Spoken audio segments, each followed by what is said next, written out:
할렐루야. 아멘. 5대 제사 따라서 하겠습니다. 5대 제사. 하나님께서는 타락한 인생들을 만나기 위해서 우리에게 제단으로 나아오라고 하셨습니다. 하나님과의 만남의 장소를 제단으로 정해주셨습니다. 성경만 아니라 이 땅 위에 일어나는 모든 일들, 모든 문화는 다 성경에서 나왔습니다. 세상의 시작과 끝이 성경에 기록되어 있고 이 세상의 모든 것들의 출처가 성경에 기록되어 있습니다. 마귀의 출처도 성경이 밝히고 있습니다. 심지어 무당들이 굿하는 것도 다 성경에서 나온 것입니다. 존재하는 것들은 다 성경에 들어 있습니다.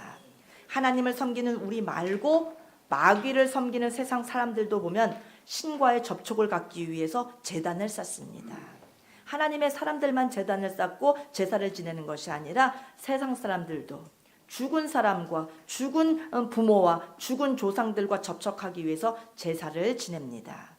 사람들은 본능적으로 제단을 쌓고 제단 위엔 제물을 올려놓습니다. 그 제물을 죽이기도 하고 제물을 불태우기도 합니다. 사람들이 쌓는 제단과 제사의 원형은 사실 하나님께로부터 온 것입니다. 하나님께서 명하신 제단을 본뜬 것입니다. 마귀가 사람들을 미혹해서 하나님인 척하고 조상인 척하고 제단을 쌓게 하지만 세상 사람들이 마귀에게 속아서 암만 죽은 사람을 만나려고 한들 제사를 지낸다고 한들 실제 죽은 사람은 절대 만날 수 없습니다. 다 마귀가 장난을 치는 것입니다. 신중의 신이시고 왕중의 왕이신 하나님께서 타락한 인간들에게 만남의 기회를 허락하셨으니 오직 한 장소 하나님을 만나기 위해서 제단으로 나오라고 하셨습니다. 아멘. 마귀, 귀신, 악령을 숭배하는 세상 사람들과 하나님의 백성들 사이에는 어마어마한 간격이 있습니다. 세상 사람들도 제단과 제사라고 하는 것을 취합니다. 껍데기 형식을 그들도 취합니다만 제단의 내용은 극명한 차이를 갖고 있습니다.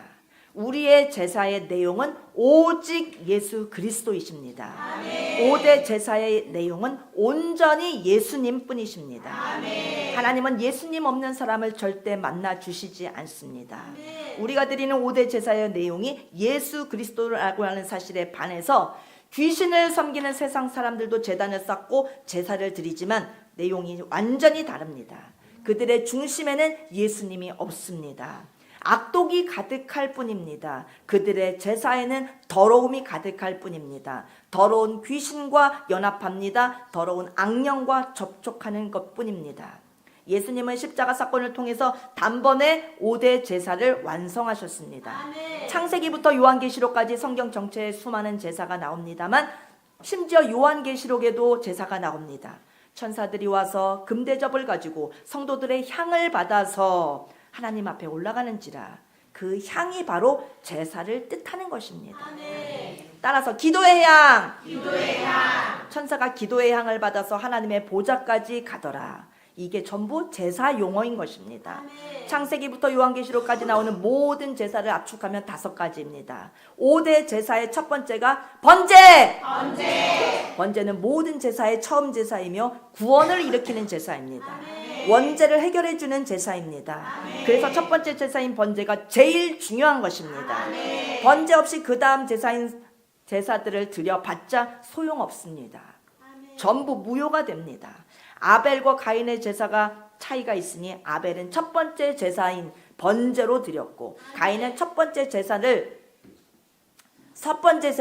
대신에 곡식을 갖고 드리는 소제로 먼저 나아갔습니다. 따라서 합니다. 피 흘림이 없이는 죄사함이 없느니라.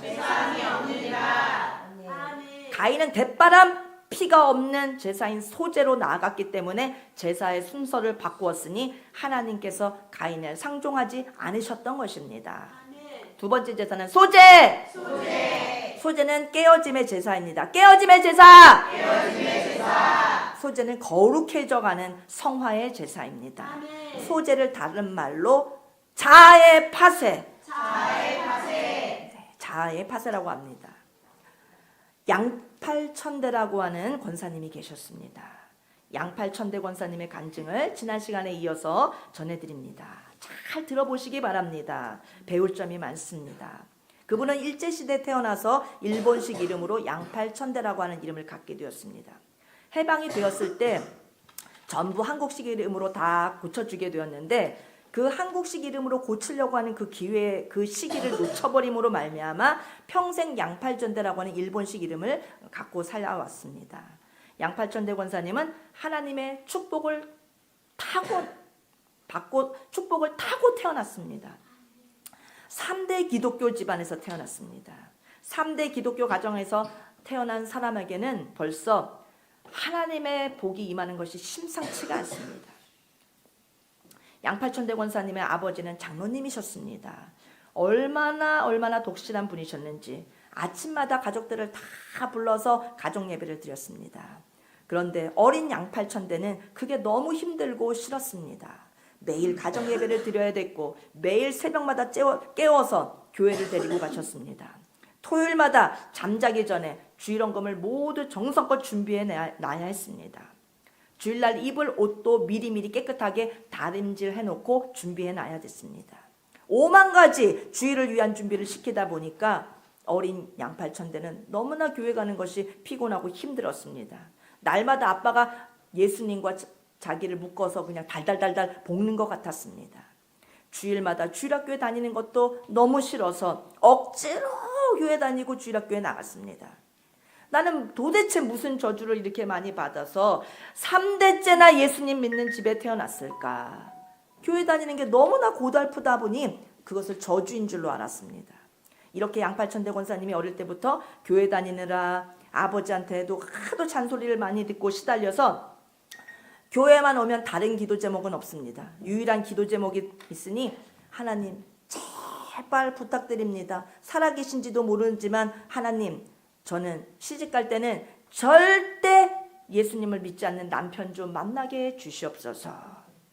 꼭 그런 집으로 시집가서 예수님으로부터 자유롭고 싶습니다.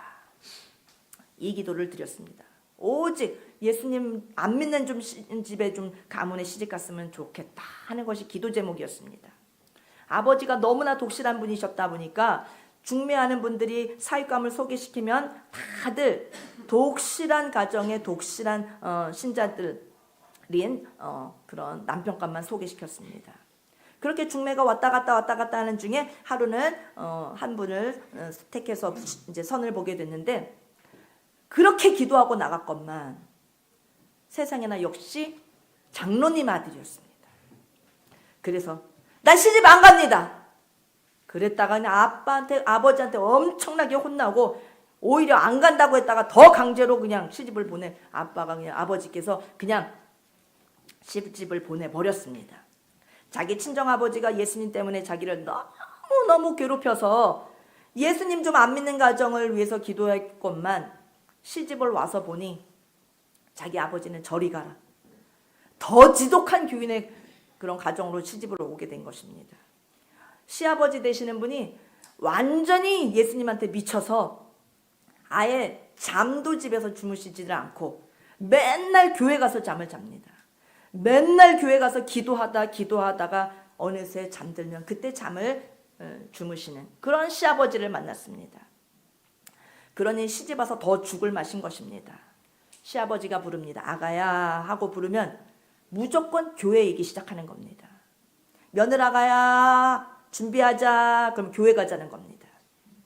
비록 양팔천대 권사님이 신앙은 없었지만 심상은 착했기 때문에 시아버지를 거스릴 수는 없었고 그냥 투덜거리면서도 토요일 교회를 가야 되니까 가기는 싫은데 또 순종은 해야 되겠고 토요일 저녁만 오면 너무 두려웠습니다. 막 가슴이 두근두근 거렸습니다. 내일 또 교회 가야 돼 하면서 벌벌벌 떨었습니다. 너무 교회가 가기 싫어서 벌벌벌 떨었습니다. 친정에서도 예수님밖에 모르는 아버지 때문에 맨날 교회 다니고 예배드리고 고생하면서 컸는데 시집을 왔는데 어쩌다가 내가 이런 집안으로 시집을 왔나 하면서 신세를 한탄했습니다. 그나마 한 가지 위안거리가 있었으니 시아버지의 신앙은 그렇게 좋으셨던 반면에 자기 남편은 신앙이 하나도 없었습니다. 그래서 그것을 참으로 다행이다라고 여겼습니다. 그러니 둘이 밤마다 약속합니다. 당신도 장로 딸이지, 나도 장로 아들이고, 우리 둘 다 어떻게 이런 집에서 태어났지? 누가 아니래. 그러니까 우리는 아버지 돌아가시는 그 날로, 장례식 치는 그 날로 우리는 교회 그만 가는 거야. 우리는 그 날로 교회를 이제 끊어버리는 거야. 약속, 약속, 약속. 둘이 마음이 다 통했습니다.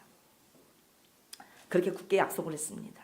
이제 주일이 됐습니다. 영락없이 시아버지께서 아가야 교회 가자 하고 부르십니다.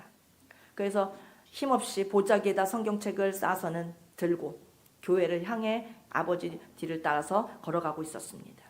그러던 중에 어느 집 대문 앞에 이렇게 지나가다 보니 한 젊은 엄마가 따뜻한 봄날에 자기 집 앞에다가 멍석을 깔아놓고는 자기 애들 한 3살, 4살 정도 되는 어린 그런 아이들과 같이 따뜻한 봄날에 햇볕을 쬐면서 놀아주고 있는 그러면서 자기 애들이 너무 귀여워서 어쩔 줄 몰라 하는 귀여움에 푹 빠져서 행복해하고 있는 그런 광경을 보게 되었습니다. 그렇게 엄마와 아들, 딸들, 아기들 데리고 노는 모습을 지켜보자 바쁘게 교회 가야 되고 서둘러야 되고 예배 드려야 되는 자기하고는 너무나 반대로 너무너무 행복해 보였고 너무나 부러웠습니다. 저 애기 엄마는 어쩌다가 저렇게 교회 안 가는 복을 받고 태어났을까? 그런데 나중에 그 여자를 이 양팔천대 권사님이 지옥을 이제 경험하게 되는데 지옥에 가서 딱 만나게 됩니다. 너무너무 부러워했던 그 애기 엄마가 지옥에 떡하니 와 있는 것입니다. 주일날 교회도 안 가고 따뜻한 햇볕 아래서 자기 애기들이랑 놀고 앉아 있었던 그 애기 엄마를 보면서 끝없이 부러워하며 주일마다 그 앞을 지나다녔었는데 시아버지인 장로님께서 이 믿음 없는 아들, 믿음 없는 며느리를 걱정하며 얼마나 한평생을 기도하셨던지 그 시아버지의 기도가 쌓여서 그 기도 덕분에 이 양팔천대 권사님이 입신해서 천국과 지옥을 구경하는 놀라운 경험을 하게 됩니다. 그런데 지옥에 가봤더니 거기에 딱 그 여자가 있었던 것입니다. 양팔천대 권사님이 나중에 이제 딴 동네로 이제 이사를 가게 되면서 그 집 앞을 이제 지나다닐 일이 없어졌습니다. 그래서 그 애기 엄마가 자기 동네에서 어떻게 계속 살다가 어떤 일을 만났는지는 모릅니다. 이후로는 전혀 몰랐는데 지옥에 가서 거기서 만난 것입니다. 그 여자도 이 양팔천대 권사님을 보자마자 대번에 알아봤습니다. 그러더니 눈이 마주치는 순간 욕설이 막 날라옵니다. 이 나쁜 XX 인간아 하면서 너 그때 우리 집에 대문 앞을 우리 집 앞을 그렇게도 지나다니더니 그 잘난 보따리에 성경책을 곱게도 싸가지고 우리 집 앞을 번질나게 지나다니더니 내가 봄볕을 쬐면서 놀고 있을 때 우리의 애기들이랑 놀고 있을 때 너 전도 한 번을 나한테 안 했지. 그냥 살랑살랑 성경책 띄고 교회만 다니더니만 그래 꼴 좋다. 결국 너도 좋은 데는 못 갔네. 욕이 와버렸네. 이 목된 X야 이 나쁜 것아 하면서 이를 바닥바닥 깔면서 막 욕설을 퍼부었습니다. 넌 알고 있었잖아. 사람이 예수님을 모르고 죽으면 이렇게 지옥에 온다는 것을 너는 알고 있었잖아. 근데 왜 나한테 말 안 해줬어? 왜 나한테 전도 한 번을 안 해줬냐고. 교회 가자는 말 한마디를 안 해줬냐고. 나는 천국이 있고 지옥이 있는 걸 몰랐단 말이야. 천국과 지옥이 있는 줄 알았더라면 네가 나한테 교회 가자고 했었더라면 하면서 그 여자는 무섭게 책망하고 욕을 퍼부었습니다. 주일날 성경책만 끼고 다니면 다냐고. 왜 이런 무서운 지옥이 있다는 것을 나한테 가르쳐주지 않았냐고. 너 이리 오라고. 내가 너를 잡아먹을 거라고 하면서 저주를 퍼부어대는데 그 절규와 피 맺힌 비명소리는 하도 무서워서 이 양팔천대 권사님이 거기서 그냥 움직이지를 못하고 사시나무 떨듯이 벌벌벌벌벌 떨면서 꼼짝을 못하고 그 야단을 먹었습니다. 오늘 우리 예배 자리에 계신 우리 에덴교회 사랑하는 성도님 여러분, 우리의 가족들이 있습니다. 친구들이 있습니다. 날마다 예배의 자리로 초청해서 함께 모시고 나오기를 바랍니다. 인내하면서 계속 전하시기를 바랍니다. 우리 좀 더 힘써서 전도해 봅시다. 우리에겐 대한민국을 하나님께서 맡겨주셨습니다. 주님께서 온 세상을 우리에게 맡겨주셨습니다. 복음 전할 곳이 땅끝까지 이르러 우리는 복음을 전해야 될 사명이 있습니다. 믿지 않는 자들을 향하여 예수님의 7대 복음을 전해야 됩니다. 그들을 예수님께로 돌아오게 해야 될 사명을 우리에게 맡겨주셨습니다. 우리 그거 감당하다가 가야 됩니다. 양팔천대 권사님처럼 슬렁슬렁 자기 혼자만 교회 다니면 무서운 일이 벌어집니다. 그 봄햇살에 자기 아이들과 놀아주면서 세상 여유롭고 행복해 보였던 그 여자를 지옥에서 만나게 되다니. 그 여자는 양팔천대 권사님을 보자마자 핏값을 찾으면서 잡아먹을 듯이 울부짖었습니다. 이것은 황당한 이야기가 아닙니다. 하나님의 말씀에 그대로 적혀져 있습니다. 에스겔서 33장 8절을 읽어보면 네가 그 악인에게 말로 경고하여 그의 악한 길에서 떠나게 하지 아니하면 그 악인은 자기 죄악으로 말미암아 죽으려니와 내가 그의 피를 너의 손에서 찾으리라. 우린 전해야 됩니다. 그가 듣든지 안 듣든지 우리는 하나님을 모르는 자들에게 악한 길에서 떠나서 예수님을 믿으라고 우리는 증거하고 증거해야 됩니다. 누구는 전하고 누구는 전하지 않고 가릴 것 없습니다. 우리는 모든 대상들에게, 우리는 만나는 모든 대상들에게 교회 가시냐고, 교회 다니자고, 예수님 이름 들어보셨냐고, 천국은 분명히 있다고, 지옥도 있다고, 예수님은 우리 죄를 대신 지셨다고, 예수님이 우리 죄를 대신 사해 주셨으니 예수님만 믿으면 우린 천국으로 옮겨진다고. 우리는 복음을 전하고 또 전해야 됩니다. 아멘. 양팔천대 권사님이 시아버지의 신앙이 얼마나 좋으셨든지, 그분은 북한에서 교장 선생님을 지내시다가 예수님 한 분 때문에 신앙의 자유를 찾아서 북에 있는 전 재산 다 버리고 빈손으로 남한에 내려오신 분이셨습니다. 외아들 하나 데리고 내려왔습니다. 전쟁통에 넘어오다 보니까 북한엔 본처가 남아있게 됐고, 먼저 아들 하나만 데리고 내려왔다가 38선이 막히는 바람에 이산 가족이 되고 말았습니다. 남한에 내려와서도 평생 본처를 잊지 못하고 일생 결혼을 하지 않고 혼자 사셨습니다. 대단한 시아버지시죠? 난 평생 주님과 함께 살겠어. 나는 평생 신랑 되신 우리 예수님과 함께 살겠어 하면서 늘 교회 가서 기도하고 기도하다가 잠이 들었습니다.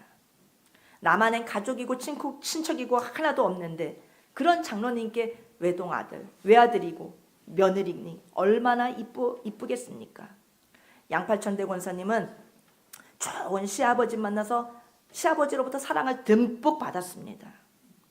그리고 권사님도 그 사랑에 보답하며 아버지를 극진히 섬겼습니다. 어느 늦가을 저녁에 시아버지가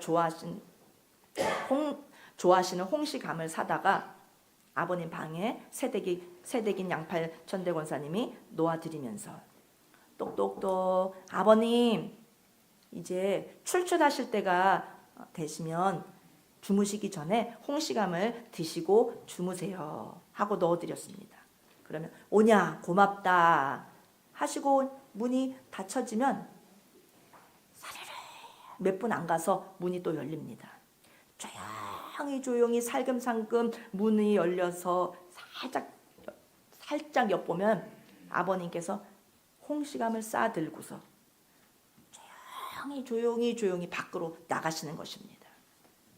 그 홍시감을, 그 좋아하시는 홍시감을 자신이 먹지 않고 목사님을 갖다 드리겠다고 싸가지고는 교회로 가시는 겁니다. 교회 새로 부임해서 오신 목사님은 아주 젊은 목사님이셨습니다. 나이가 40도 안 된 아주 새파랗게 젊은 목사님이셨는데 그 노인께서 그거를 자기가 안 드시고, 장로님 저는 젊습니다.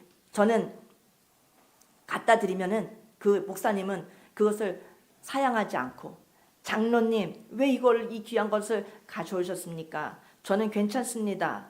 연세 많으신 장로님께서 드시는 게 맞습니다. 저는 이미 먹은 거나 다름없습니다. 이렇게 사양해야 될 거 아닙니까? 그런데 꿀떼지처럼 목사님께서 혼자 맛있게 다 드시는 겁니다.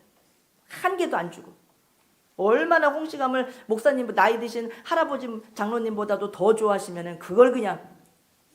그래서 양팔천대 권사님이 그런 모습을 보고는 세상에나 젊은 목사님이 어쩌면 우리 시아버지의 것을 간식을 다 뺏어서 드시는지 아주 화가 납니다.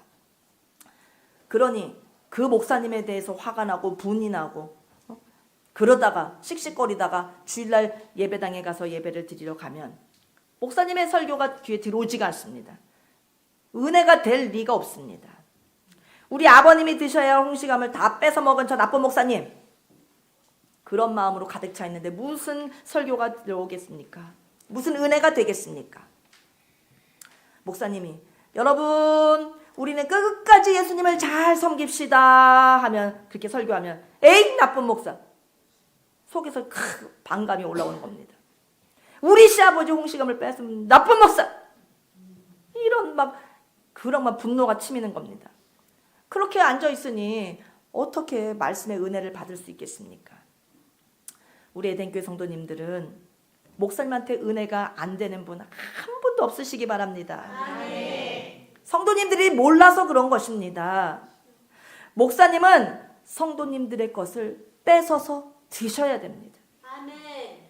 그래야 그 성도들에게 하나님의 축복이 부어집니다. 아멘. 그게 성경입니다. 아멘. 열왕기상 17장에 보면 엘리야 선지자와 사랍다 과부의 이야기가 나옵니다. 사랍다 과부는 마지막 남은 식사 한 끼 그냥 못 먹어서 삐쩍 마른 자기 외아들과 함께 마지막 식사 한 끼 먹고 이제 죽으리라. 그런 사렙다 과부에게 엘리야가 그거 나에게 가져와라. 그걸 나에게 줘라 하면서 뺏어 먹었습니다. 그러니 그 집에 마르고 닳도록 식량이 끊이지 않게 된 것입니다. 우리 홍 목사님도 또 저도 우리 성도님들의 것을 열심히 뺏어 먹어야겠습니다. 그래야 여러분들 집에 복이 내려오지 않겠습니까? 저도 어렸을 때 기억이 납니다. 저희 집에 목사님께서 대신방을 오시면은 벌써 어머니께서 일주일 전부터 대청소를 하시고 김치를 새로 담그시고 음식을 막 만드시고 평상시 저희는 먹어보지도 못한 그런 음식들을 준비하시느라 아주 분주하시고 정성을 다하시던 모습이 눈에 선합니다. 부모님께서는 일주일 전부터 이제 막 교육을 시작하십니다. 김종수 목사님 이제 이번 주 오신다. 오시면 무릎 꿇고 앉아서 이쁘게 예배드려야 된다. 목사님이 뭘 물어보시면 씩씩하고 크게 대답을 크게 똑똑하게 잘 해야 된다. 그리고 아주 똑바로 앉아서 무릎 꿇고 딱 앉아서 아주 정성껏 예배 드려야 된다. 아주 일주일 전서부터 교육을 시키십니다. 그러면 곧이곧대로 순종해서 정말 목사님이 우리 가정에 오실 때 미동도 하지 않고 처음부터 끝까지 집중하고 초집중하고 전념해서 신방을 받았던 기억이 있습니다. 부모님들께서도 무릎 딱 꿇고 앉아서 목사님 앞에 같이 예배를 드려 주셨습니다. 부모님도 무릎을 꿇고 목사님 말씀을 받고 저희들도 무릎을 꿇고 목사님의 귀한 말씀을 받고 그렇게 신방 예배를 받았던 기억이 엊그제 일처럼 눈앞에 생생하게 떠오릅니다. 어머니가 정성을 다해서 그렇게 신방을 받으시고 주의 종을 섬기는 모습을 보여주신 것이 저의 신앙의 재산이 되었습니다. 제 평생에 받을 은혜를 그때 다 받은 것 같습니다.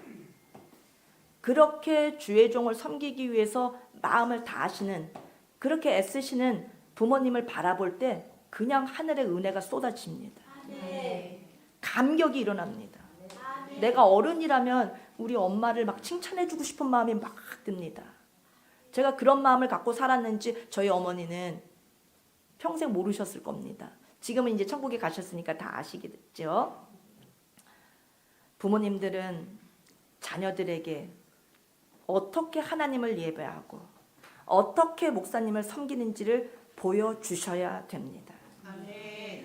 그게 자녀를 가장 잘 키울 수 있는 비밀인 것입니다.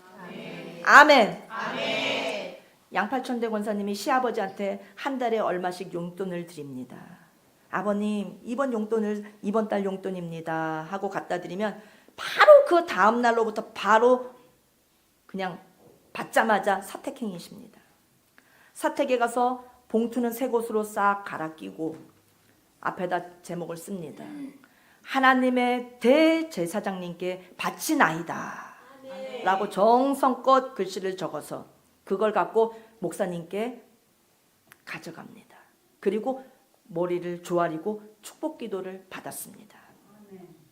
이 양팔천대 권사님은 홍시감 때문에도 가슴에 맺힌 게 있는데 더욱이 정의감에 사로잡혀서 분을 쏟아냅니다. 교회가 다 썩고 다 부패했고 목사들이 다 잘못됐다고 소리 고래고래 지릅니다.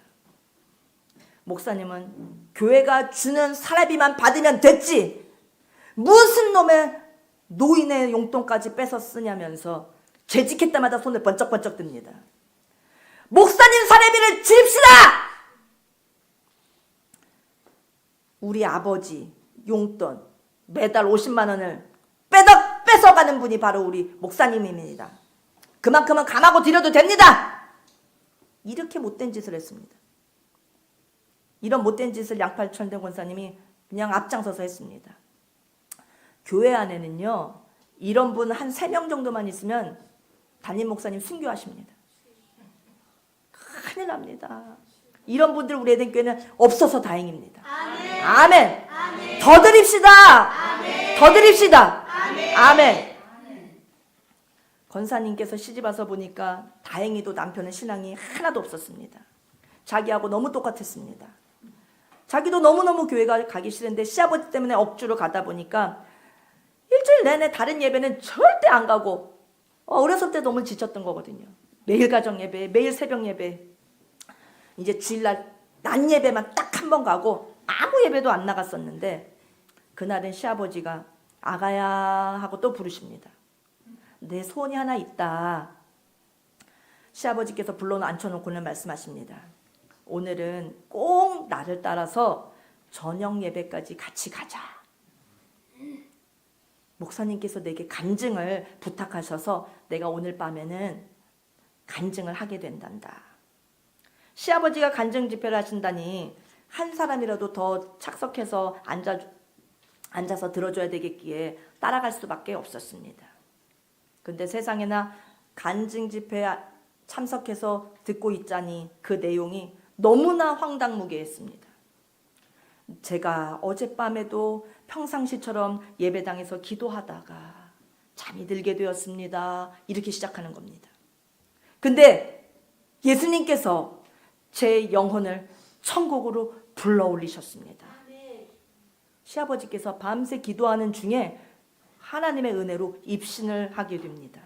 그래서 천국에 올라가서 천국을 다 보고 왔던 것입니다. 그 천국 간증을 그 저녁 예배 때 하기 시작했습니다. 하늘나라의 생명수 강가에서 어쩌고 저쩌고 생명나무가 어떻게 있고 천사 가브리엘 천사님의 모습은 어땠고 세상에 할아버지 노인네가 밤에 자다가 꿈 꾼 걸 갖고 성도들 앞에서 저렇게 과장을 해도 너무 심한 거 아니야. 우리 아버지 어떻게 된 거 아니야. 진짜 너무 화난다. 그냥 꿈 한 번 잘못 꾸고서 그걸 저렇게 뻥을 튀겨가지고 성도들 앞에서 간증이라고 하면서 막 말씀이 귀로 들어오지 않고 막 너무 막 민망하고 창피하고 뻥치는 게 너무 싫고 듣고 싶지도 않고 그냥 얼굴 안색이 싹 변했습니다. 근데 이 양팔천대 권사님하고는 다르게 예배당 여기저기서 아멘 하면서 훌쩍거리고 사람들이 눈물을 흘리고 난리가 난 겁니다. 그러니까 여기저기를 두리번거리면서 별 미친 사람들이 교회에 이렇게 많다니 정말 저 사람들 왜 저러지? 도저히 이해할 수 없었습니다. 우리 시아버지는 내가 더 잘 알지. 노인네가 저녁에 주무시다가 꿈꾼 얘기하는 걸 갖고서 저 난리들이니 어쩌면 좋으랴 하면서 그냥 답답해했습니다. 권사님이 시아버지의 그 간증 집회를 참석하고서 은혜는 고사하고 시아버지가 왜 앞에 나가서 엉뚱한 소리를 했는지 아주 못마땅한 표정을 지으면서 이제 집에 왔습니다. 그렇기 때문에 우리 에덴교회 성도님들은 은혜를 세게 받으셔야 되는 겁니다. 같은 예배당에서 같은 말씀을 듣고도 은혜를 못 받으면 이런 반응을 보이는 것입니다. 기도 중에 밤새 입신에서 하늘나라에 왔다 갔다 하는 시아버지의 말이 완전히 거짓말처럼, 완전 사기치는 것처럼 들렸던 것입니다. 그리고 시아버지가 다시 보입니다. 광신자처럼, 삐치광이처럼. 너무 못마땅하고 너무 속이 상하고 너무 창피했습니다. 시아버지가 며느리의 얼굴을 보니까 벌써 은혜는 고사하고 은혜 받았냐고 물어볼 것도 없습니다. 얼굴에 다 써 있었습니다. 그래서 눈치를 딱 채고서는 며느라 나하고 한 가지만 더 약속하자 하고 앉혀놓고 약속을 하시는데 임종에 대한 약속을 시키셨습니다. 얘야, 사람은 언젠가는 죽는다. 다 죽어. 나도 죽는다. 그러니 내가 살았을 때 네가 홍시감을 사준 걸로 효도 많이 한 줄로 생각하지 말아라. 매달 나한테 용돈 50만 원씩 갖다 준 걸로 효도했다고 생각하지 말아라. 나의 마지막 소원이 있는데 그것을 들어주는 것이 진짜 효도하는 것이다. 내 죽을 날이 가까이 오거든 너는 빨리 교회 성도들에게 연락을 해서 불러 모아라. 내가 누워있는 자리 주위로 딱 둘러 앉히고 찬송을 불러다오. 찬송을 크게 소리 높여 불러다오. 시아버지께서 얼마 전에 그 입신에서 영의 세계를 겪어보니까 사람이 죽을 때 보면은 죽음이 가까울 때, 임종의 시간이 가까울 때 천사도 내려오고 마귀도 내려와서 서로 천사는 천국으로 데리고 가려고 하고 마귀는 지옥으로 데리고 가려고 찾아온다는 것을 알게 되었습니다. 아무리 예수님을 잘 믿었어도 천사만 데리러 내려오는 것이 아니라 마귀도 같이 내려옵니다. 그 대신에 예수님을 잘 믿는 성도들께서 곁에서 찬송을 열심히 불러주면 임종의 순간이 가까이 다가왔을 때 마귀가 그 영혼을 낚아채지 못합니다. 그리고 신앙이 굳건한 사람은 예수님을 의지하면서 옆에서 찬송을 불러주던 안 불러주던 간에 천사의 손에 이끌려 하늘나라로 올라갑니다. 아멘. 신앙이 연약한 사람일수록 임종의 때를 맞이하게 되면 영적 전쟁이 치열하게 벌어집니다. 그것을 입신한 중에 보게 되었던 것입니다. 오카테프에도 그 내용이 나옵니다. 임종의 때를 주의하라. 아멘. 숨이 꼴깍꼴깍 넘어가면서 이제 곧 숨이 끊어질 그때, 그 마지막 때를 주의하라. 그때는 무서운 영적 전쟁이 벌어지나니. 아멘. 시아버지가 말합니다. 아가야, 꼭 부탁한다.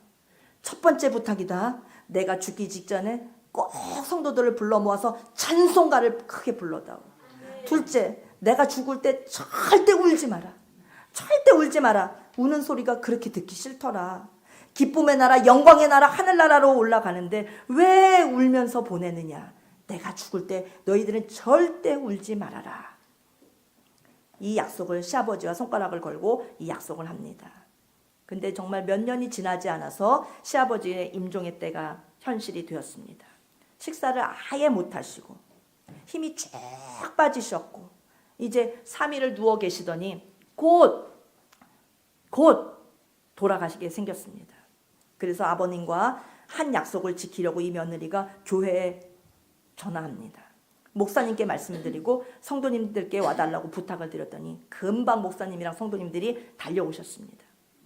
저희 아버님이 임종 때 꼭 찬송가를 불러달라고 부탁하셨습니다. 그래서 천국에서 만나보자. 그날 아침 거기서 그 찬송을 소리 높여 불렀습니다. 근데 그렇게 찬송 속에 임종 예배를 드리고 있는데 이미 아버지는 말문이 다 막혀서 말을 할 수가 없었습니다. 의사소통이 불가능했습니다.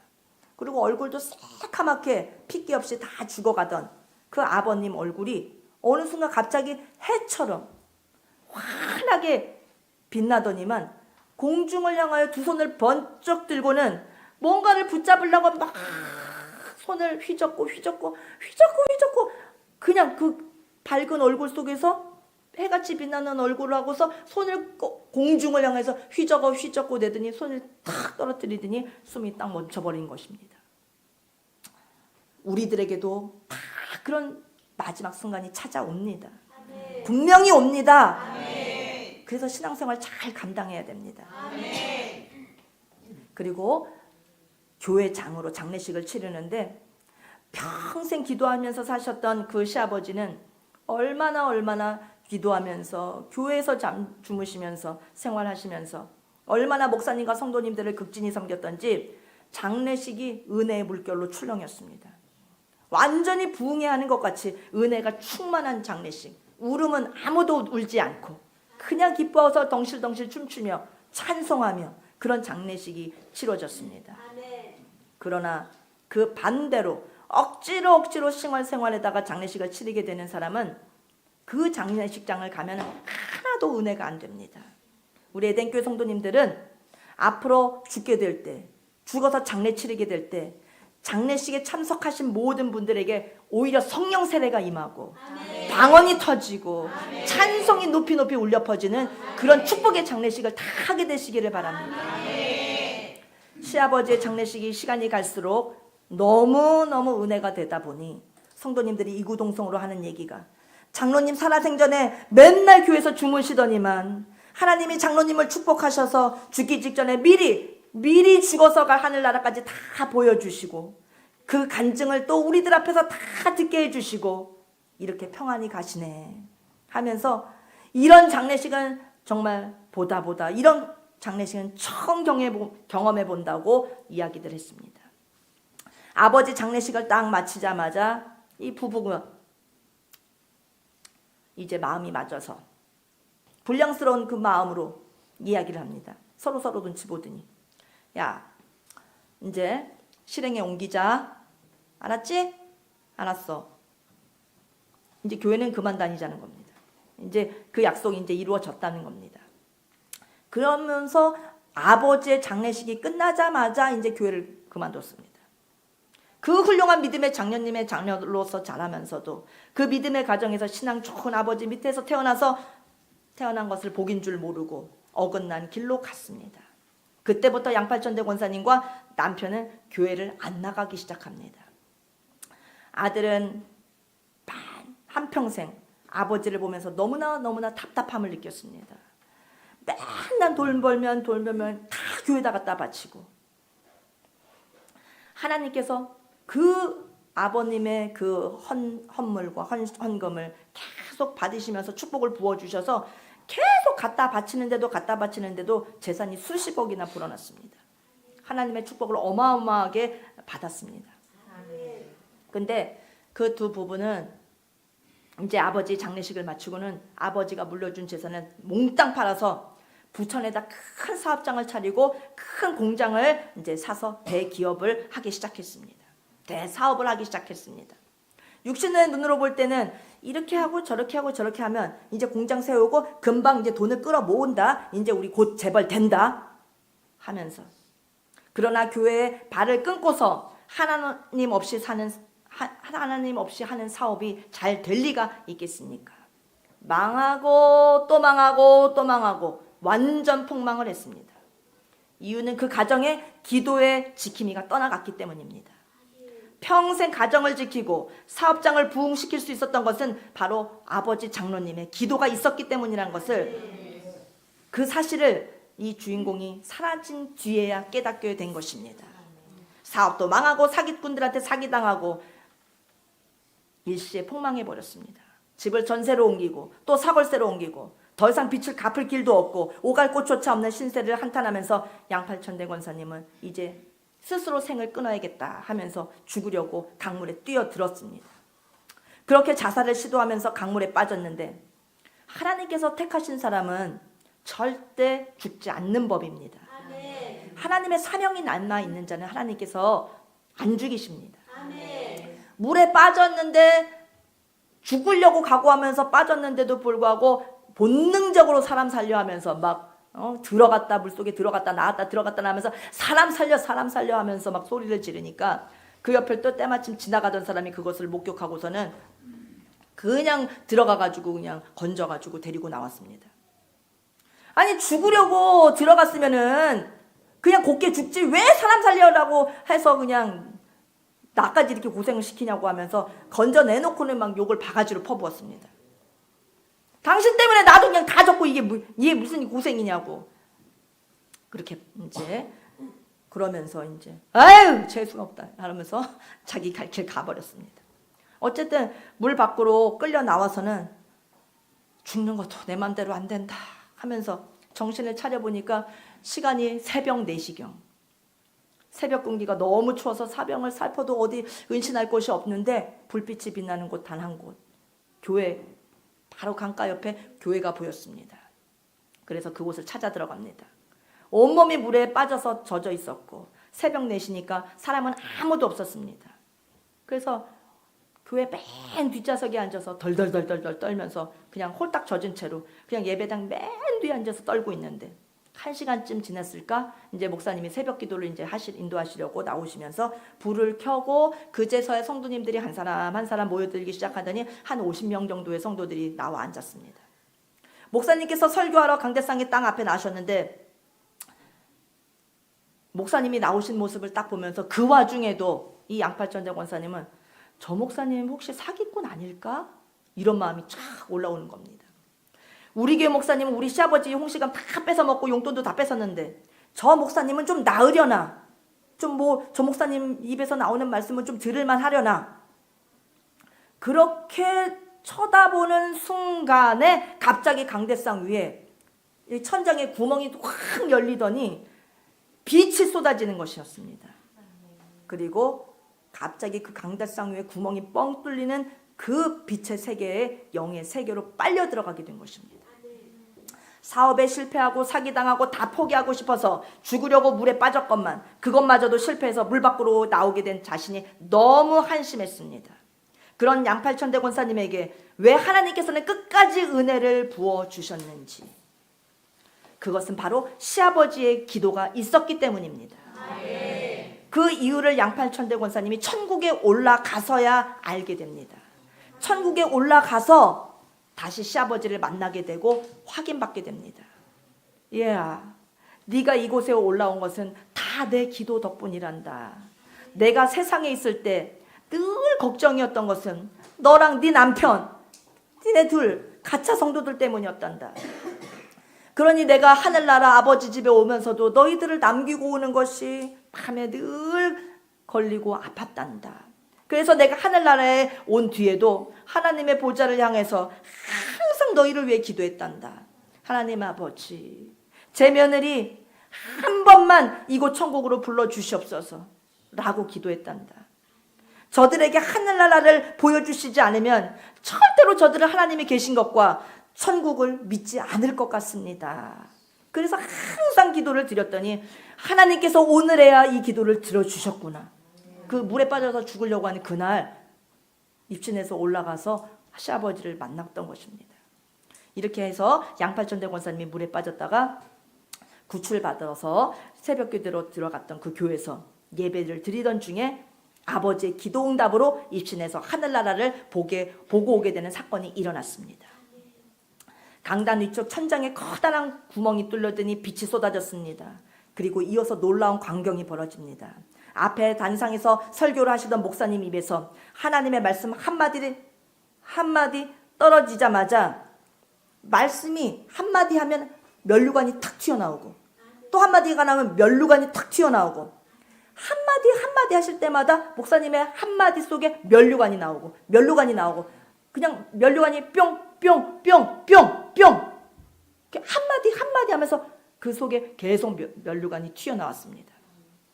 기도를 하시면 기도하면 그 한마디에 면류관이 튀어나왔습니다. 오늘도 제가 여러분들 앞에서 하나님의 말씀을 대언합니다. 설교할 때 하나님의 말씀을 대언할 때 이 말씀 한마디가 다 면류관인 줄 믿으시기 바랍니다.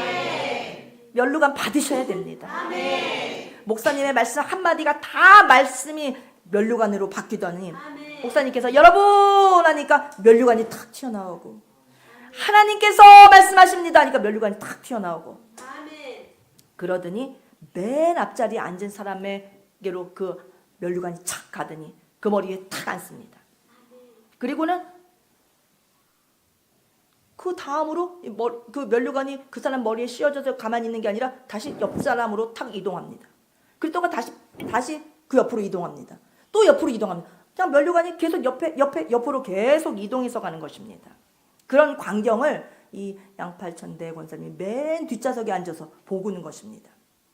근데 그 교회 사람들은 얼마나 열심히 있으면 새벽기도까지 나오는 성도들이겠습니까만, 새벽기도 나오는 성도님들임에도 불구하고 아무도 면류관이 보이지 않는 것 같이 다음 사람에게로 계속 면류관을 이동하는데도 그냥 아무것도 모르고 앉아 있었습니다.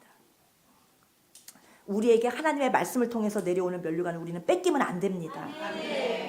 오늘 이 시간에도 하나님의 말씀이 떨어질 때 그 면류관 내가 받아야 됩니다. 목사님의 입에서 면류관이 계속 쏟아져 나오는데 앞에 앉아있는 사람들은 아무도 면류관을 받아 쓰지 못하고 면류관은 계속 옆으로 이동해 갔습니다. 물에 흠뻑 젖은 채로 맨 뒤에 앉아있었던 자기에게 점점 이동해 오고 있었습니다. 어쩌면 그렇게 앞에 있는 사람들 하나같이 영의 눈이 열리지 않았을까. 자기 머리에 면류관이 씌워지는데도, 그리고 이동해 가는 것도 모르는가 말이다 하면서 면류관도 못 알아보고 있는 그 성도들을 보니 너무나 안타까웠습니다. 그래서 그냥 앉아서 아멘도 안 하고 그냥 벙어리 성도로 앉아서 그냥 멍 때리고 있는 성도들을 불쌍히 여기면서 지켜보고 있는데, 사도 바울이 그리스도인들을 잡아 죽이려고 다메섹으로 가던 길에 하나님의 강건하심으로 영의 눈이 열리게 되고 부활하신 예수님을 다메섹 도상에서 만나버린 사건처럼, 오직 주님의 은혜로 주님께서 영안을 열어주셔야 열려지는 것입니다. 받을 만한 자가 영안이 열리는 것이 아니라 주님의 은혜로. 예수님을 핍박하기 위해서 다메섹 도상에서 예수님 믿는 자들 잡아 죽이려고 가는 사람에게 영의 눈을 열어주셨습니다. 예수님을 핍박하던 사도 바울에게 열어주셨고, 교회를 핍박하고 자살까지 시도했던 양팔천대 권사님의 눈도 주님이 영안을 열어주셨습니다. 하나님의 은혜는 값없이 하나님께서 주시고자 하는 자에게 내려주시는 것입니다. 새벽 기도를 드리고 있는데 권사님만 영안이 열려서 면류관을 보고 있자니 뒤에 앉아서 너무나 안타까운 것입니다. 아무도 면류관을 받아 쓰지 못하고 안타까웠습니다. 아이고 어쩌면 좋으냐. 저 황금 면류관, 저 면류관을 받아 써야 되는데 왜 저렇게 아무도 하나님의 말씀을 아멘으로 받지 않는 것일까. 면류관이 한두 개가 아니라 말씀 한마디 할 때마다 계속 튀어나오는데, 그것이 줄줄이 계속 이어져서 면류관이 앞에 사람부터 차례대로 옆으로 이동해서 가는데, 아무도 아멘을 안 하고 아무도 그 면류관을 받아 쓰는 사람이 없었습니다. 제발 안타깝다, 면류관 좀 받아 쓰기를 하는데 아무도 없었습니다. 그렇다면 제발 저 면류관 나한테까지 와다오. 나한테까지 나는 면류관을 놓치지 않겠다 하면서 뒤에서 혼자 아주 난리가 났습니다. 그러다가 거의 막 자기 옆에 있는 사람한테 드디어 옆에까지 딱 왔는데, 자기 옆에 있는 사람도 그냥 모르고 가만히 앉아 있는 겁니다.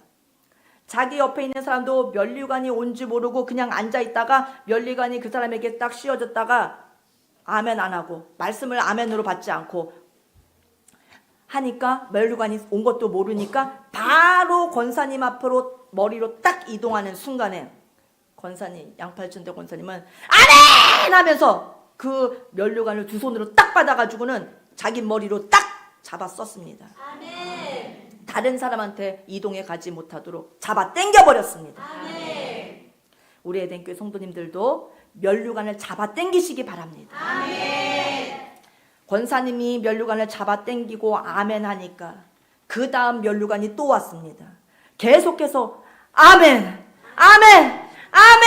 하면서 혼자만 아멘 하면서 계속 면류관을 썼습니다. 아멘. 새벽기도 시간 내내 처음부터 끝까지 아멘 하면서 면류관을 계속 잡았으면서 새벽기도가 끝나버렸습니다. 새벽기도에 나오면 뭐합니까? 면류관을 한 개도 못 쓰고 다 놓쳐버린 성도들. 그래서 그날 새벽에는 양팔천대 권사님 혼자 복을 다 받아버렸습니다. 목사님이 전하시는 말씀, 전도사님을 통해서 주시는 말씀은 그 자체가 면류관입니다. 오늘 우리에게 오는 모든 시험은 말씀으로만 이겨낼 수 있습니다. 예수님께서도 친히 광야에서 40일을 금식한 후에 마귀의 시험을 3가지로 받으시는데 그때 예수님도 오직 하나님의 말씀으로 다가온 시험을 이기셨습니다. 첫 번째는 돌이 떡이 돼서 먹으면 되잖아. 하나님이면서 하나님의 아들이면서 왜 배고파해? 여기 널려있는 돌이 다 떡이 될 수 있게 하잖아. 먹어!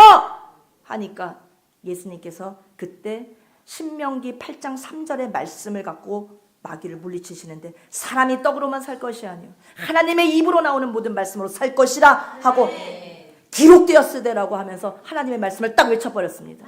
그래 마귀가 사라져버렸습니다. 시험은 마귀를 이길 수 있는 힘은 말씀뿐입니다. 말씀으로 아멘으로 말씀을 받으셔야 됩니다.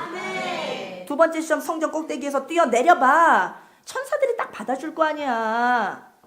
뭐 하나도 안 다칠 거 아니야. 사람들이 와 대단하다 할걸? 성전 꼭대기에서 뛰어내려봐 하니까 예수님께서 성경에 기록되었으되 하면서 성경으로 말씀으로 또 물리치시는데 주 너의 하나님을 시험하지 말아라. 이번에는 시편 91편의 말씀을 갖고 마귀를 물리치셨습니다. 시험은 말씀을 갖고 이길 수 있습니다. 오직 하나님의 말씀으로만 모든 어려움과 시험을 이길 수 있는 것입니다. 세 번째 시험, 천하만국을 보여주면서 나한테 경배해봐. 이 모든 것을 나한테 주겠어 했더니 기록되었으되 주 너의 하나님께만 경배하라. 다만 그를 섬기리라. 아멘. 신명기 6장의 말씀으로 세 번째 시험까지도 완전히 승리하셨습니다.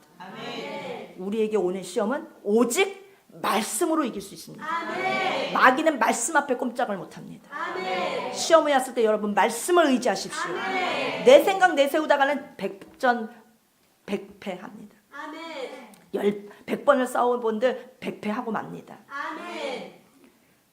그와 같이 오늘 우리에게 다가오는 모든 어려운 시험도 오직 예수님처럼 하나님의 말씀으로만 이겨야 됩니다. 우리 주님은 시험을 견디고 이기는 자를 사랑하십니다. 시험을 이길 수 있는 자는 하나님 말씀을 의지하는 자임을 기억합시다. 주님의 종을 통해서 말씀을 아멘 아멘으로 받게 되면 주님께서 사랑해 주십니다. 이기게 해 주십니다. 생명의 면류관을 씌워 주십니다. 아멘. 우리 모두 말씀을 아멘으로 잘 받아서 면류관을 받아 씁시다. 어제 목사님과 함께 하남에 사시는 한 가정을 신방하게 되었습니다. 하늘이 무너지는 것 같은 큰 어려움을 만난 가정이었기에 참으로 안타까웠습니다. 그 가정에 초대를 받아서 신방 예배를 드리는데 그 부부가 안수 권사님 또 권사님 그 네 분이신데 얼마나 절실하고 간절하게 말씀을 받고 기도를 받고 찬송을 부르시든지 정말 굉장했습니다. 성령님께서 그 가정의 그 공간을 완전히 장악해서 뒤덮어 주셨습니다. 성령님께서 막 강타해 주시니까 목사님의 말씀에 그냥 아멘 하면서 받고 찬송을 막 목 놓아서 부르고 또 목사님께서 두 네 분 머리 위에 손을 얹고 안수 기도를 해주시는데 그냥 아멘 하면서 그 기도를 받고 두 분이 얼마나 간절히 말씀을 받으시던지 한 말씀도 그냥 넘기지 않고 아멘으로 화답하시면서 전심을 다해서 그렇게 예배를 드렸습니다. 그때 주님께서 저의 눈을 열어주시는데 두 분을 제 바로 앞에 테이블 마주하고서 바로 가까이서 대면하고 있는데 두 네 분 머리 위에 목사님께서 안수하여 주셨는데 두 분의 머리 위에 생명의 면류관이 씌워졌습니다. 기도는 막 뜨겁게 정말 그 집이 떠나가라. 이웃도 신경 쓸 것도 없습니다. 그냥 죽기 살기로 기도하는 겁니다. 그렇게 강력하게 성령께서 강타하시는 그 시간에 너무 신기하게 면류관이 탁 내려와서 그 두 분을 씌워주시는데 지극히 포근하게 지극히 곱게 지극히 부드럽게 면류관이 탁 씌워주시는 겁니다. 그 공간은 부르짖으면서 막 아멘으로 소리 높여지는데 면류관은 그렇게 포근하게 부드럽게 곱게 내려와서 머리에 탁 써지는 광경을 제가 보게 되었습니다. 그 면류관은 빛나는 금빛 나는 면류관이었으며 찬란한 보석이 박혀 있었습니다. 신방 예배 시간 내내 면류관 쓰신 두 분의 모습을 바라보면서 저는 기도하고 기도했습니다. 주님께서 이 가정을, 이 어려움 만난, 이 풍랑 만난 이 가정을 주님께서 붙들고 가 주시옵소서. 주님, 제가 내일 이 양팔천대 권사님 간증을 소개하는데 이 설교가 실제로 제 눈앞에서 벌어지다니요. 주님께서 찾아가라 하신 가정에 네 하고 찾아갔더니 주님께서 큰 아픔 가운데 있는 가정을 위로하셨습니다.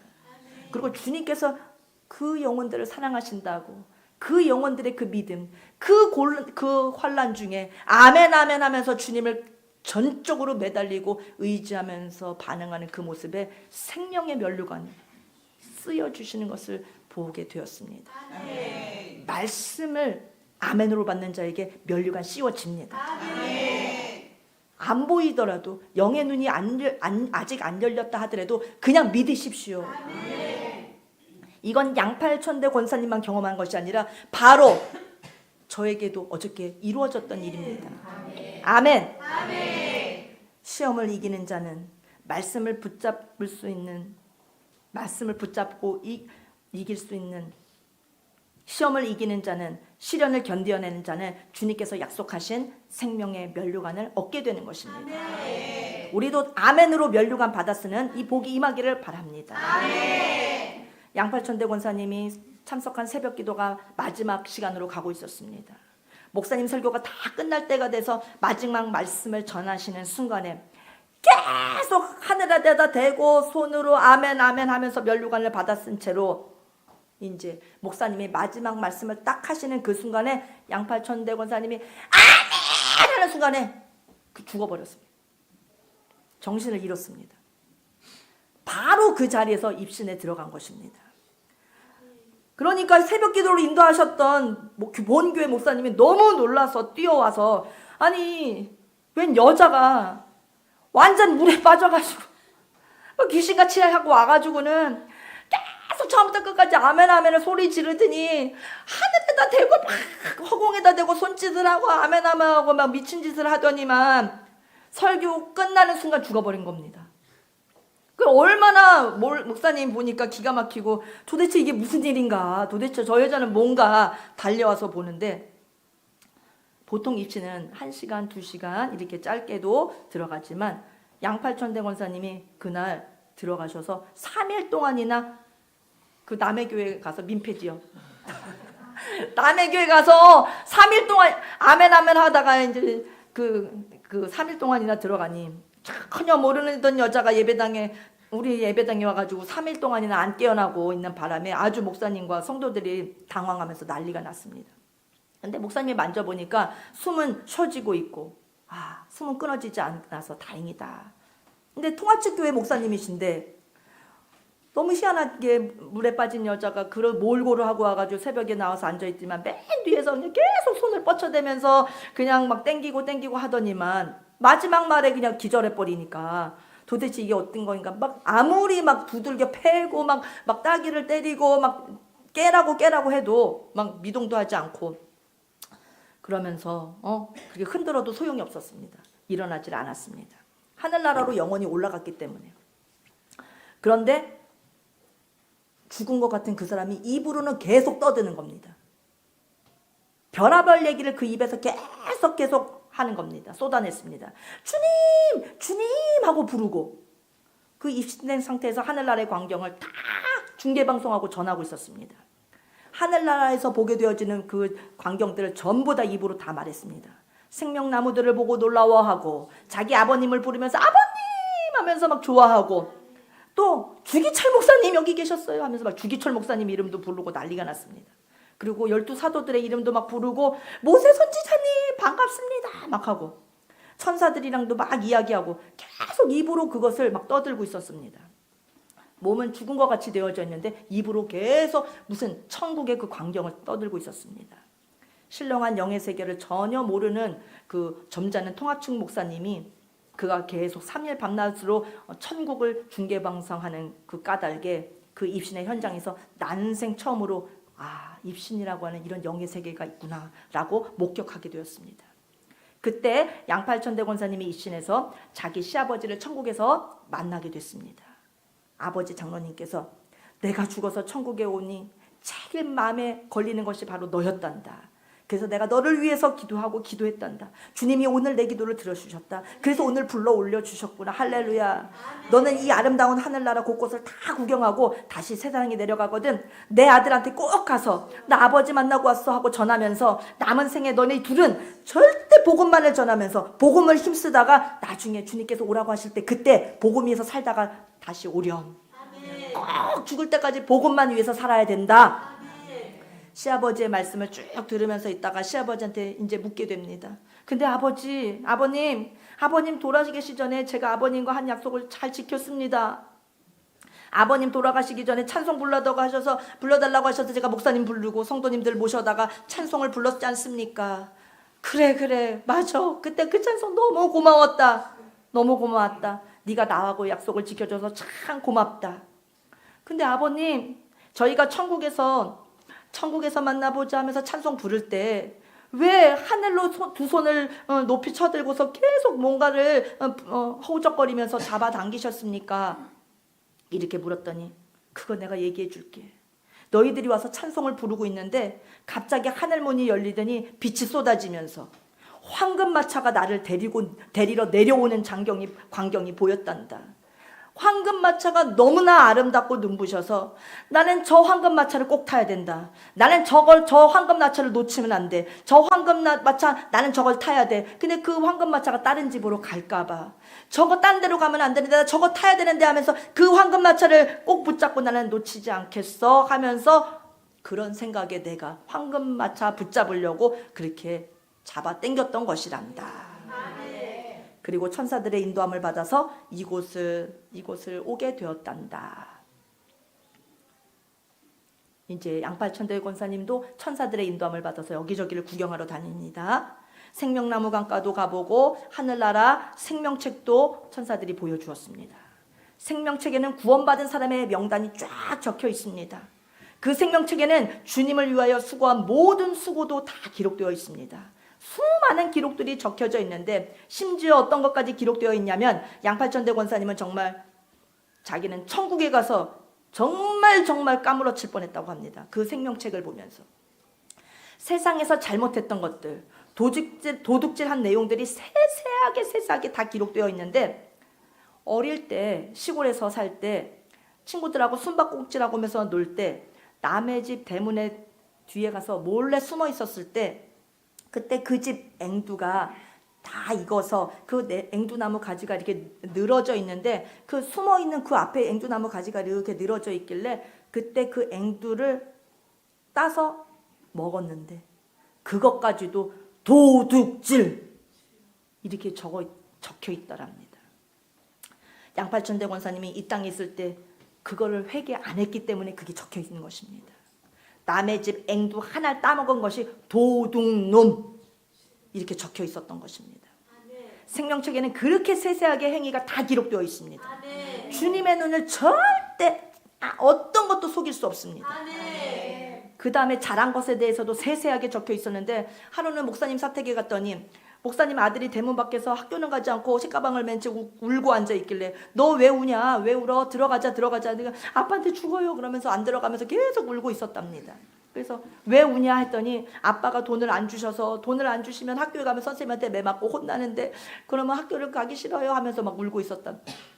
그 모습을 본 양팔천대 권사님이 그때 자기가 갖고 있는 돈 100원을 그 목사님 아들한테 주었답니다. 근데 그때 그 100원 준 게 상급으로 돈 100원을 목사님 아들에게 줬다. 이게 딱 정확하게 적혀 있더랍니다. 아멘. 우리 한번 선한 일을 힘써 보십시다. 록펠러 어머니의 10가지 유언 중에서 9번째 아시죠? 남을 도울 수 있을 때 힘껏 도와라. 아멘. 다 상급으로 기록됩니다. 생명책에 하나도 빠짐없이 기록된 말씀 된다는 말씀을 우린 꼭 기억하셔야겠습니다. 그렇게 실감 있게 하늘나라에서 생명책을 넘겨보고 자기에 대한 신상 기록부를 펼쳐봤더니 죄란 죄는 다 써있고 선한 일한 것도 다 써있었습니다. 오늘 이 시간 우리들의 죄로 써있는 모든 기록은 예수님의 피로 싹 지워야겠습니다. 죄들은 모두 예수님의 피로 지우고 잘했다고 상급받을 일들은 더 많이 기록돼야 되겠습니다. 우리 에덴교회 성도님들은 매일매일 미랄 기도에 나오시는 거 그게 다 상급이 됩니다. 에덴교회 다니면 매일매일 상급이 쌓이는 것입니다. 미랄 기도회를 만들어주셔서 거저 상 받게 해주시는 목사님이 계시니 얼마나 감사합니까? 앞으로 더 열심히 미랄 기도회에 나오시기를 바랍니다. 더 열심히 칠대복음으로 가족들 친구들을 전도해서 데려오시기 바랍니다. 하늘나라의 생명책에 그 거룩한 일들이 다 기록되는 줄로 믿습니다. 그리고 또 하늘나라에서 면류관 쓰는 사람들을 구경하게 됩니다. 그 면류관에는 각종 보석들과 다이아들이 막 보석들이 달려있는데 보석이 한두 개가 아니고 어마어마한 수의 보석들이 달려있는데 면류관의 크기도 다 천차만별. 아주 큰 면류관 쓴 사람이 있고 아주 작은 면류관 쓴 사람도 있고 큰 면류관 쓴 사람에게 어휴 그렇게 큰 면류관을 어떻게 쓰고 계십니까? 안 무거우십니까? 했더니 하늘나라엔 중력이 없습니다. 그래서 하나도 안 무겁습니다. 크면 클수록 더 좋은 것이 면류관입니다. 그렇게 말했더랍니다. 아브라함의 면류관을 보니 이 끝에서 저 끝, 천국에서 이 끝에서 저 끝까지 갈 정도의 큰 면류관을 쓰고 있더랍니다. 믿음의 조상 독자 이삭을 하나님께 바쳤던 그 아브라함의 면류관, 우리 하나님은 그것을 다 기억해 주시고 보상해 주셨습니다. 그런데 그 면류관에 보석들이 반짝반짝 빛나는데 그냥 보석들이 그냥 달려있는 게 아니라 내가 왜 이 사람한테 달려있는지를 전부 보석들이 말을 하고 있더랍니다. 살랑살랑살랑 반짝반짝 빛나면서 이 보석은 어떤 사람을 언제 전도해서 그 사람이 구원받았기 때문에 예수님이 잘해주신 것입니다. 이렇게 보석이 자기가 거기 왜 달렸는지를 그걸 이유를 대고 있다랍니다. 이 보석은 11조를 해서 달아주셨습니다. 이 보석은 성전을 청소해서 달아주셨습니다. 이 보석은 주일학교 교사를 열심히 해서 달아주셨습니다. 이 보석은 노숙자들한테 돈 10,000원을 줬더니 달아주셨습니다. 이 보석은 아픈 지체를 신방해 주어서 달아주셨습니다.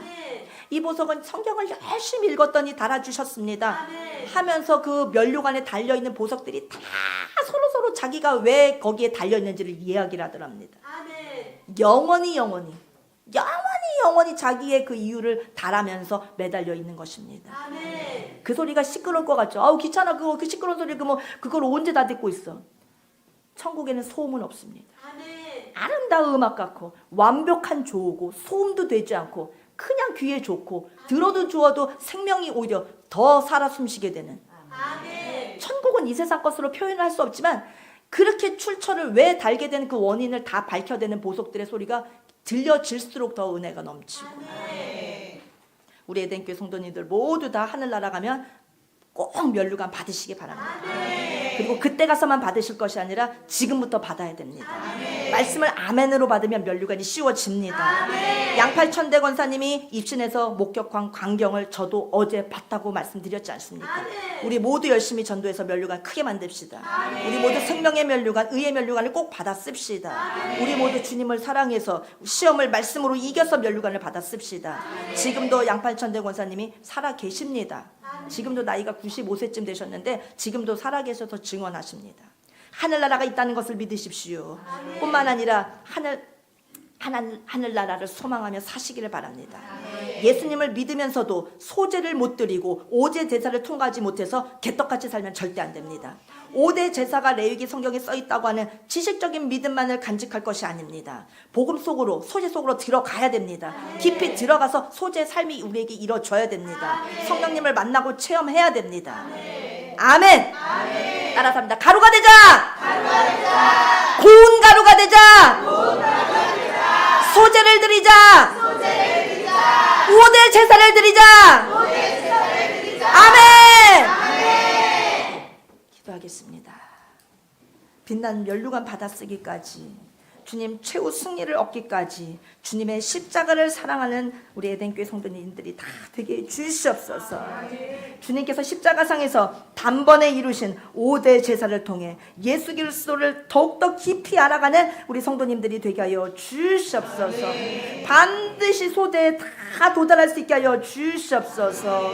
아멘하며 주님 말씀을 들을 때마다 아멘하면서 나를 죽이게 하시고, 하나님의 말씀을 들을 때마다 아멘하면서 나를 깨뜨리게 하시고, 하나님의 말씀이 울려 퍼질 때 아멘하면서 나를 곱게 갈아서 주님께 바칠 수 있는 우리들 모두가 되기를 원합니다.